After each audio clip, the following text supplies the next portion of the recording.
ഹരേ രാമ രാമ രാമ ഹരേ ഹരേ, ഹരേ കൃഷ്ണ കൃഷ്ണ കൃഷ്ണ ഹരേ ഹരേ. അരുണാരുണകല്ലോല കരുണാകലിതാത്മനേ നരാനുഗ്രഹരൂപായ ഗുരുവേ കുസുമാഞ്ജലി. ഓം സദ്ഗുരുഭ്യോ നമ.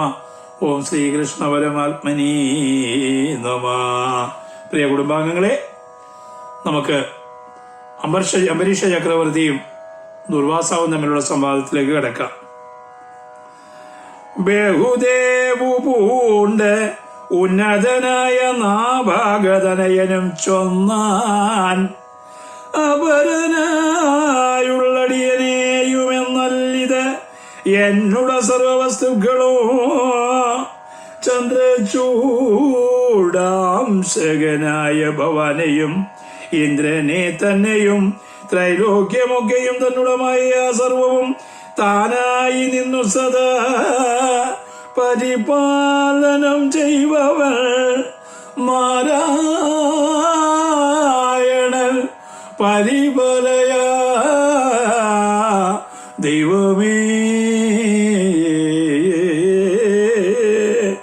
കാരണപുരുഷ കാമദാന പ്രഭോ രാമ രമാരമണ ത്രിലോകീപതി ശ്രീ മഹാവിഷ്ണു നമസ്തേ നമസ്തുതേ.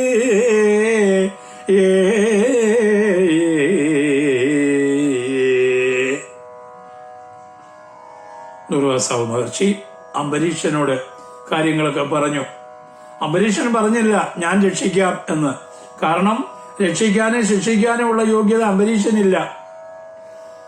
എന്നാൽ അംബരീഷനെ രക്ഷിക്കാനുള്ള കഴിവ് അല്ലെങ്കിൽ യോഗ്യത ഭഗവാനുണ്ട്.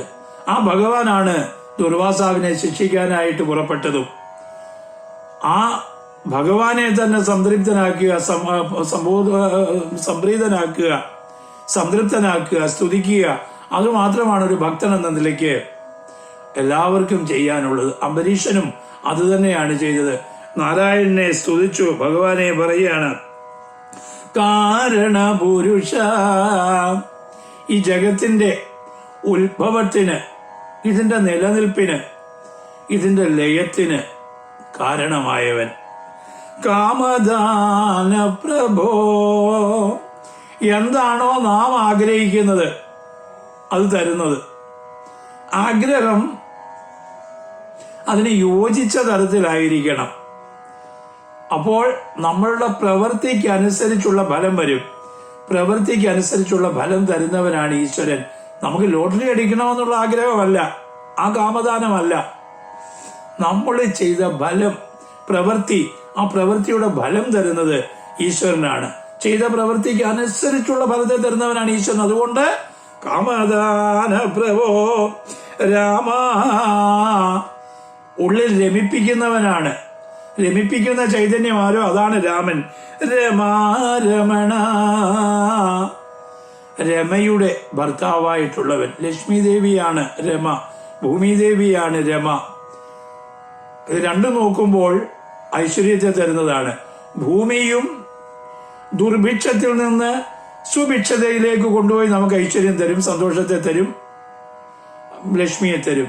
രമ ഐശ്വര്യദേവിയായിട്ട്, ലക്ഷ്മി ദേവിയായിട്ട് ഇരുന്നുകൊണ്ട് നമുക്ക് ആനന്ദത്തെ തരുന്നതാണ്.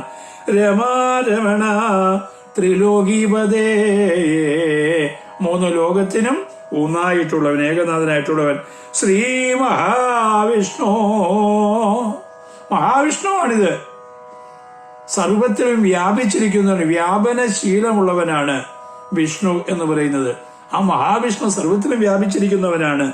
അംബരീഷന്റെ ലലാടത്തിൽ മാത്രമല്ല, സർവത്തിലും വ്യാപിച്ചിരിക്കുന്ന ചൈതന്യമാണ് സാക്ഷാൽ ശ്രീഹരി. നമസ്തേ നമസ്തുതേ, നിന്നുടെ സർവായുധങ്ങളാകുന്നതും ഇന്ദ്രാദി ലോകപാലന്മാർ നിരന്തരം. ആയുധം, ഭഗവാന്റെ ആയുധങ്ങളാണ് ഇന്ദ്രാദികളും മറ്റു ലോകപാലന്മാരും ഒക്കെ തന്നെ. എന്താണ് ആയുധം? ഇതിനാണ് ഉപയോഗിക്കുന്നത്.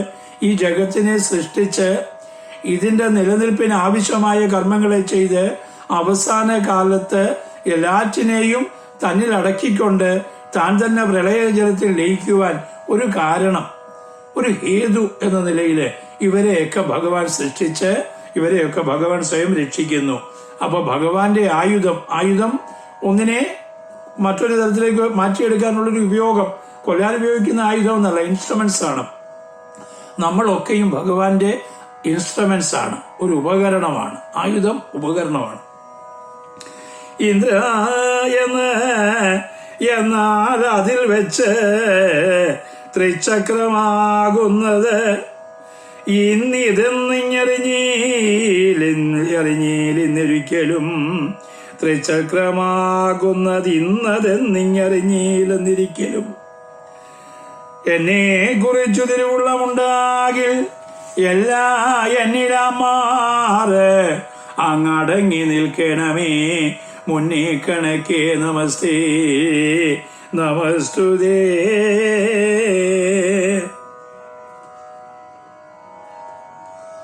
ഭഗവാനെ, ലോകപാലന്മാരെല്ലാം അങ്ങയുടെ ഉപകരണങ്ങളാണല്ലോ, ആയുധങ്ങളാണല്ലോ. അങ്ങയുടെ ത്രിചക്രം അതും ഒരു ഉപകരണമാണ്. ത്രിചക്രമാകുന്നത് ഇന്നതെന്നിങ്ങറിഞ്ഞില്ല, അതെനിക്കറിയാൻ സാധിക്കില്ല. ഭഗവാനെ, നിന്റെ മായയല്ലേ, അതും നിന്റെ ഒരു കളിയാണ്. എല്ലാം നിനക്ക് ഇൻസ്ട്രുമെന്റ്സ് ഉപകരണമായിട്ടുള്ളത്. ആ ത്രിചക്രവും ഇവിടെ അപ്രകാരം ഒരു ഉപകരണമാണ്. ഇതെനിക്കറിയാൻ സാധിച്ചിരുന്നില്ല. എന്നെ കുറിച്ച് ഭഗവാനെ, ശുദ്ധസാത്വികനായ സങ്കല്പസ്വരൂപനായിരിക്കുന്ന ശുദ്ധസങ്കല്പനായിരിക്കുന്ന എന്നെ അങ്ങ് കാത്തുരക്ഷിക്കണം. ഈ അവസ്ഥയിൽ എന്നെ സമീപിച്ചിരിക്കുന്ന ഒരു ഗുരുവാണ്. ആ അദ്ദേഹത്തിന്റെ വിഷമതകളെ ഒഴിവാക്കണം. എന്നെക്കുറിച്ച് കാരുണ്യം ഉണ്ടെങ്കിൽ ഈ ത്രിചക്രം എന്നിൽ തന്നെ അടങ്ങണം. ഇതൊക്കെ ആരിൽ നിന്ന് ഉത്ഭവിക്കുന്നുവോ അവനിൽ തന്നെ ആയിരിക്കും അടങ്ങുക. പലതും നമ്മളിൽ നിന്നാണ് ഉത്ഭവിക്കുന്നത്. പലരെ നശിപ്പിച്ചാലും നമ്മളും ആ കൂടുതൽ സ്വയം നശിക്കും. അതുകൊണ്ടാണ് ഇപ്രകാരമുള്ള ചിന്തകളെയൊക്കെ നമ്മൾ മനസ്സിൽ നിന്ന് മാറ്റിക്കളയണമെന്ന് പറയുന്നതിന്റെ പിന്നിലുള്ളത്. നമ്മുടെ കോപം നമ്മളെയല്ല, സമൂഹത്തെ നശിപ്പിക്കും. അതുകൊണ്ട് അതുണ്ടാകാതെ ഇരിക്കണം. എന്നിൽ നിന്ന് തുടങ്ങിയതാണല്ലോ, അത് എന്നിൽ തന്നെ അടങ്ങണമേ എന്നുള്ള പ്രാർത്ഥനയാണ്.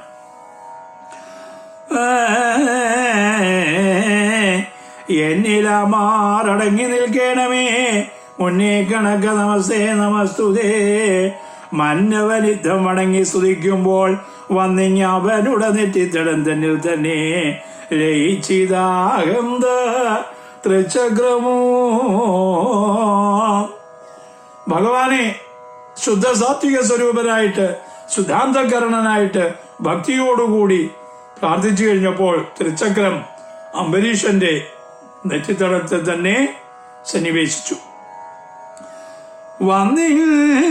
അവരുടെ നെറ്റിത്തടം തള്ളിൽ തന്നെ ലയിച്ചിതാകന്ത ത്രിചക്രമോ. കിന്നത തീർന്നങ്ങു നിന്ന മുനീന്ദ്രനെ ചെന്ന് നമസ്കരിച്ചാൻ നരപാലനോ. അംബരീഷ ചക്രവർത്തി ദുർവാസാവിനെ ചെന്ന് വീണ് കാൽക്കൽ വീണ് നമസ്കരിച്ചു. സംഭവിച്ചു പോയത് അദ്ദേഹത്തിന്റെ തെറ്റ്. ശിക്ഷ കൊടുത്തത് ശ്രീഹരി. താനെന്ത് ചെയ്യാനാവും? തനിക്ക് വന്നിരിക്കുന്ന ഒരു ഗുരുനാഥൻ എന്ന നിലയ്ക്ക് അദ്ദേഹത്തോട് ക്ഷമാപണം ചെയ്യാൻ സാധിക്കുകയുള്ളൂ. ശുദ്ധഹൃദയനായ വൈഷ്ണവനായ അംബരീഷൻ ദുർവാസാവ് മഹർഷിയുടെ കാൽക്കൽ വീണ് മാപ്പിരന്നു. അതാണ് ഒരു വൈഷ്ണവന്റെ ചിത്തവും. സൽക്കെന്ന് നമസ്കരിച്ച നരപാലനും സൽക്കാരപൂർവേണ നിന്ന നൃപതിയിൽ ഉൾക്കാമ്പിലാനന്ദം ഉൾക്കൊണ്ട് മാമുനി മുഖ്യൻ അതെല്ലാം പരിഗ്രഹിച്ചേറ്റവും വിഖ്യാതനായി വരികെന്നുടനാശയം ചെയ്തു. യഥാകാമങ്ങെഴുന്നള്ളിനാൻ കൈതവമെന്നിയേ ദുർവാസാവുതാൻ. അദ്ദേഹത്തിന്റെ സ്തുതികള് മറ്റ് സൽക്കാരങ്ങളെല്ലാം സ്വീകരിച്ച് സന്തുഷ്ടനായി. വിശദമായിട്ട് ഭാഗവതം പറയുന്നുണ്ട് അതിനെപ്പറ്റി. എന്നിട്ട് സന്തോഷത്തോടുകൂടി അദ്ദേഹം, നിനക്ക് ഇനിയും കീർത്തി ഉണ്ടാകും ഇതുമൂലം എന്ന് പറഞ്ഞുകൊണ്ട്, വിഖ്യാതി ഉണ്ടാവണം എന്ന് പറഞ്ഞുകൊണ്ട് അദ്ദേഹത്തെ അനുഗ്രഹിച്ച് പുറപ്പെട്ടു പോവുകയും ചെയ്തു. ഇത്യേവം അമ്പർ ശോഭാഖ്യാനം എത്രയും ഭക്ത്യാ പഠിക്കലും ചൊൽകലും കേൾക്കലും ഭക്തപ്രിയ പ്രസാദത്താൽ അനുക്ഷണം ഭക്തിയും മുക്തിയും സിദ്ധിക്കുമേവനും വിഷ്ണു ഭഗവാൻ വിരിഞ്ചാതി വന്നിതൻ കൃഷ്ണനെ ധ്യാനിച്ചു കൊൾവിനെല്ലാവരും. നല്ലത് അതുകൊണ്ടൊഴിഞ്ഞു മറ്റൊന്നിനാലില്ല വരുത്താവതാർക്കും ഒരിക്കലും നല്ലവണ്ണം വരുത്തണമേ. ദൈവമേ വല്ലായ്മയെല്ലാം ക്ഷമിച്ചരുളണമേ. തുല്യതരം ആത്മഭിന്നഗ്രഹങ്ങളും ഉള്ളിൽ ഒരുമിച്ചു തോന്നണമേ.